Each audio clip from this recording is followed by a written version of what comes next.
How to create account in Fantasy Premier League. Hey there, welcome back to the channel, and let's get right into this tutorial.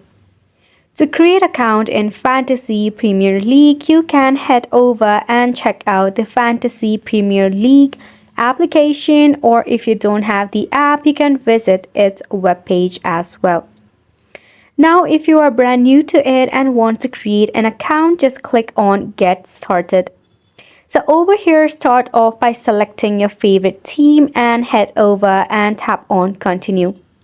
After that, you can pick a team or just decline for now, and you can move on with the process. Now, once you do this, click on I accept the terms and condition and tap on Yes, create an account. Now, to create an account, you have to go ahead with the three process, that is personal detail, your favorite, and your email preference. Head over and complete it quickly. Once you are done with all of your personal details, select your favorite club. Then you can tap on the next button.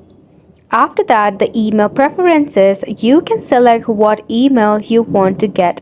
If none, you can untick none of it, then move on to by clicking on Next. Then tap on OK. After you hit on the Next button, you'll be able to use your Premier League account. Isn't it simple? So make sure to go ahead and give this a try, and thank you so much for tuning in. We will see you very soon.